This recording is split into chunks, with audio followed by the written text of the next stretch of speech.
Podcast Exegese e Exposição. Exegese on demand para você.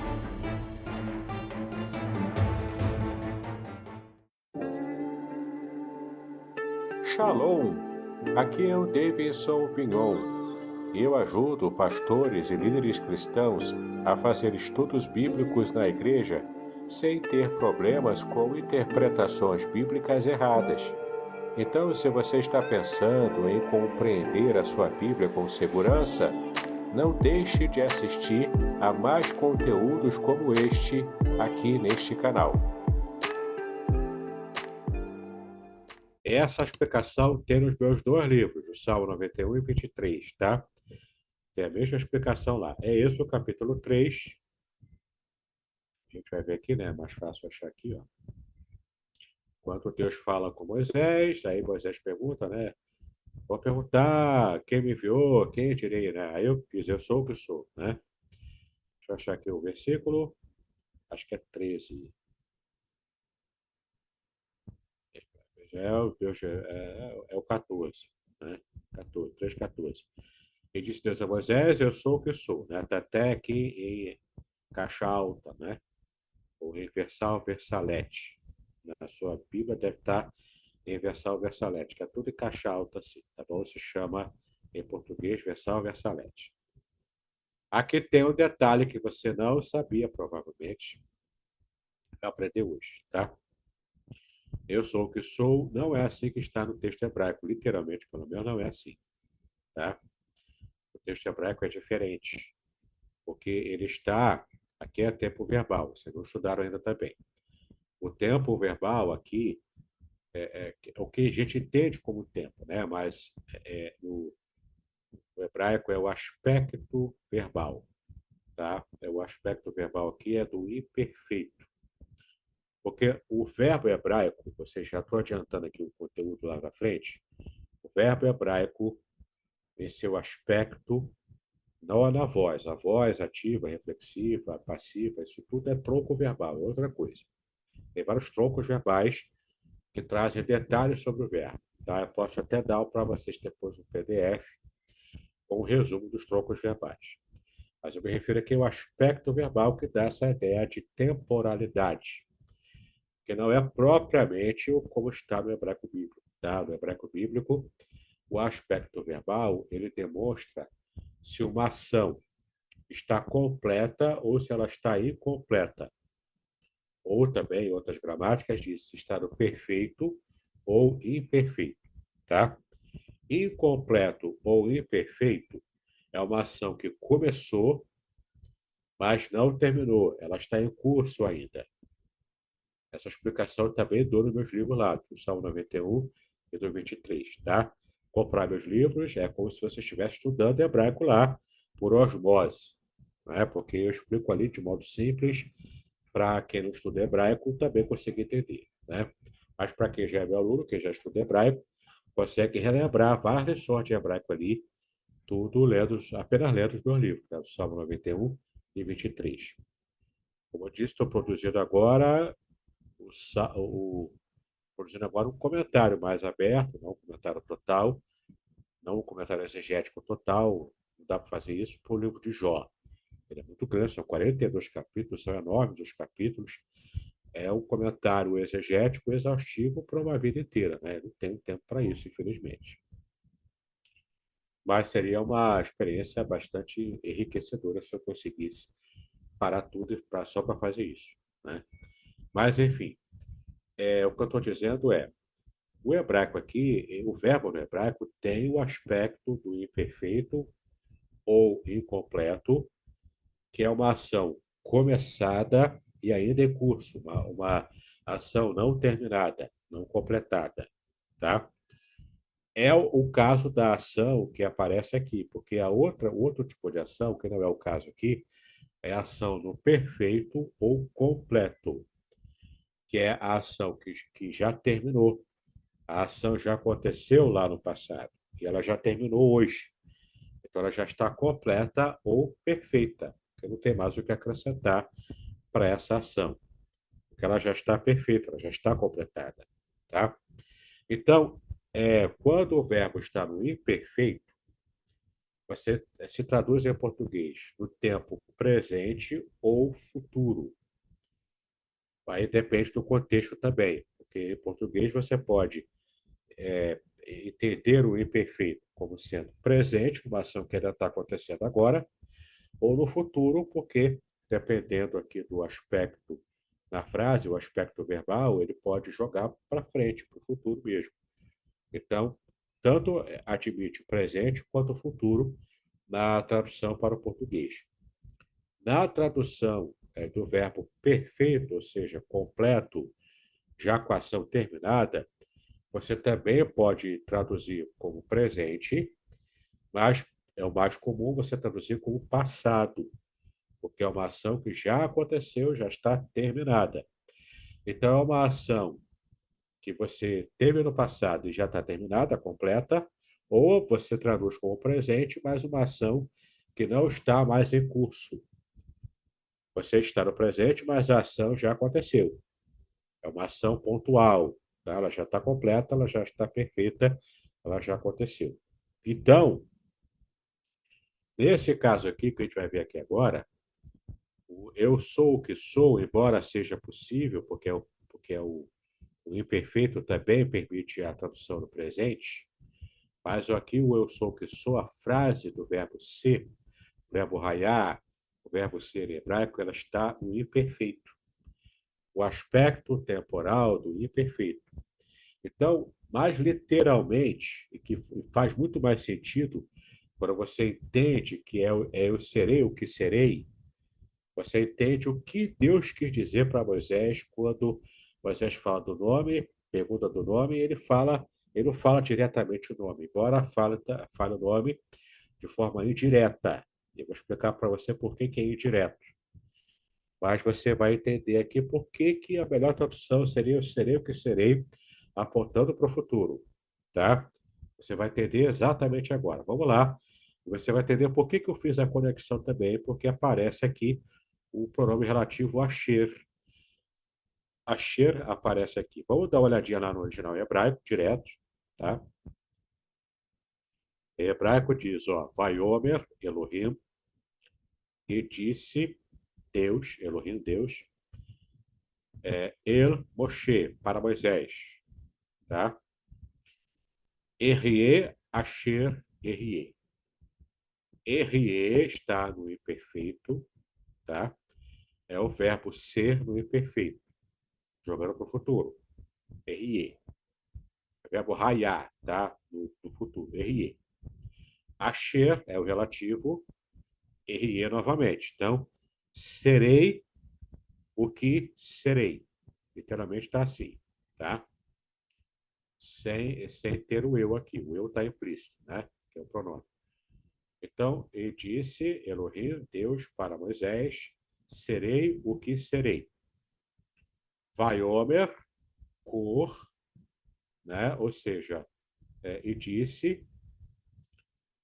Aí o texto continua, mas o que me interessa aqui, né? Porque o texto vai continuar aqui, a gente vai poupar tempo aqui não lendo. Mas ó, fixa nessa frase aqui, a RE, Asher, RE. Como eu disse, os dois verbos aqui estão no imperfeito, tá? Mostrando, portanto, uma ideia, uma ação que começou, mas não terminou. Então, quando Deus fala e usa o verbo raiar no imperfeito, o verbo raiar é o verbo ser. E aqui me permite uma teologia barra filosofia, que antes de me casar, quando era noivo ainda, eu expliquei essa teoria aqui para a família, né? Para minha esposa hoje, né? Minha sogra na época também, né? Ela teve dificuldade para entender, ela até se escandalizou, achou que eu estava falando heresia lá. Veja só, né? Ela achou que eu era seminarista, falando bobagem, falando heresia assim direto. Né?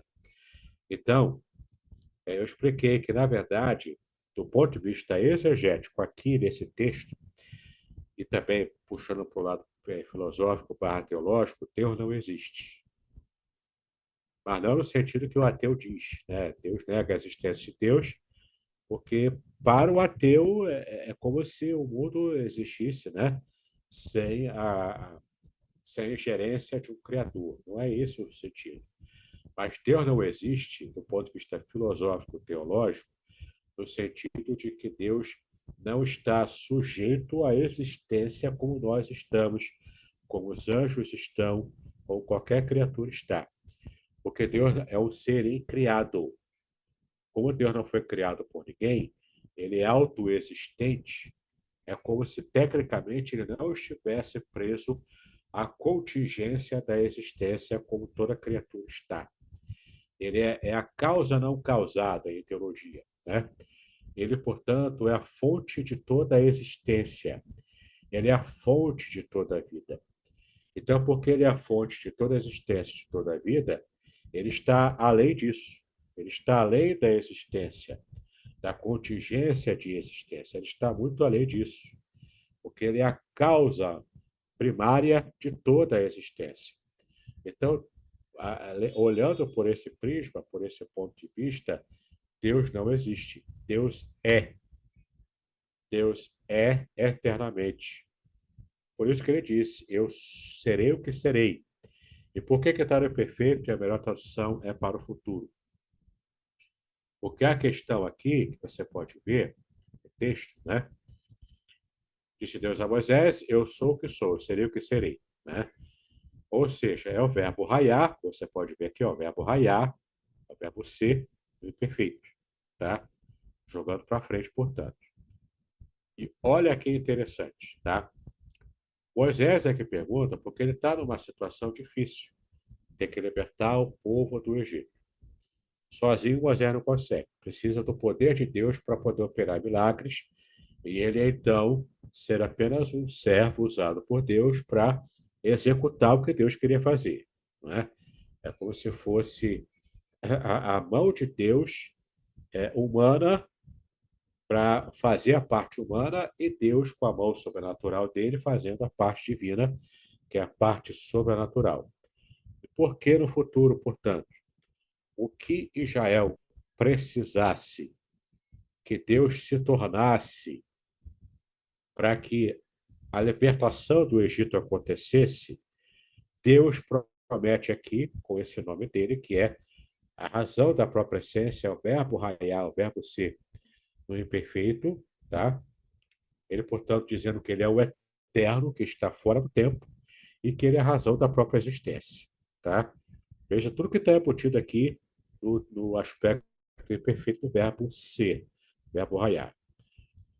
Tudo isso aqui está embutido. E ele diz o seguinte: o que Israel precisar pragmaticamente que eu seja, que eu me torne, para que eu esteja agindo e providenciando e trazendo provisão para Israel. Ter que tirar do Egito com praga, eu faço as pragas para Israel. Eu tenho que abrir o mar vermelho, eu abro para ele. Eu tenho que trazer nuvem para proteger do sol, eu trago. Tem que fazer a nuvem de fogo para iluminar de noite e proteger Israel do inverno intenso do deserto, eu faço também. Tem que trazer codorniz, eu trago. Tem que trazer maná, eu trago. Tem que fazer brotar água, eu faço brotar da rocha. Tem que fazer a sandália andar sem desgastar, eu faço. Então, Deus está apontando que ele é o provedor, é o agente principal do êxodo, da libertação, e isso está implícito no que ele falou aqui, no verbo ser, mostrando que ele é o eterno, que ele é a razão da existência. Aliás, no hebraico também tem de forma embrionária ali, ou de forma a conta-gotas, no verbo raiar, no imperfeito, está ali marcas no passado, presente e futuro, que é o verbo raiar, porque no presente o verbo rover no passado e errier no futuro, tá? Está embutido ali no verbo errier, tudo ali junto, em partículas, né? Das consoantes que aparecem ali. Mas isso também é uma interpretação judaica, rabínica até, né? Mas não deixa de ser interessante. Por isso que um dos nomes que chamamos a Deus é o Eterno, porque o nome Yahvé, Yahweh, Adonai, né? No caso, é o tetragrama sagrado, traz essa ideia do eterno, por causa do verbo errier, verbo raiar, conjugado aqui o aspecto imperfeito, tá? Então, é muito interessante, inclusive, quando Jesus retoma, né? Quando Jesus fala, eu sou o que sou, em grego, né? Ego eimi, entendeu? Ele está, sim, fazendo referência ao nome de Deus em hebraico, porque Jesus falou em aramaico, pensou em hebraico-aramaico, né? Pensava praticamente em hebraico mesmo, mas falava em aramaico, que era a língua corrente, mas foi registrado em grego. Aqui era uma referência, e hebraico não se dá ponto sem nó. Era uma referência, sim, à divindade do próprio Cristo, quando ele usa o eu sou o que sou. Eu sou o que sou. Ele disse isso retomando o que Yahvé disse aqui, lá no passado. Tá bom? Entendeu? Tá com pergunta? Quer falar alguma coisa? Sua cabeça explodiu? Você ficou careca, como eu fiquei também? Como é que está a situação aí? Diga para mim.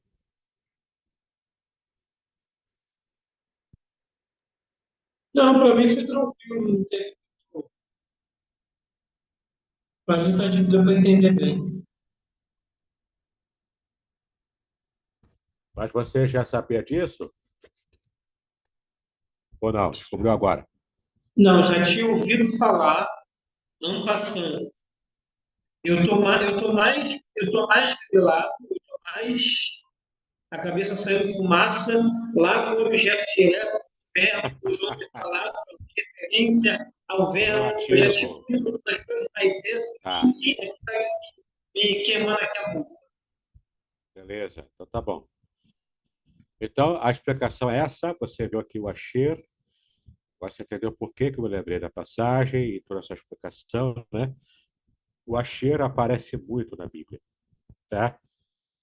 Inclusive na expressão eu serei o que serei, que é uma composição do que mais tarde, né, ficou revelado lá, o tetragrama sagrado, o nome de Deus, tá? Prepare-se para uma jornada única e transformadora. Nas 346 páginas deste livro emocionante, Davidson Bignon mergulha nas profundezas do Salmo 91, revelando segredos escondidos na língua original hebraica, palavra por palavra, versículo por versículo, com linguagem simples e conteúdo profundo.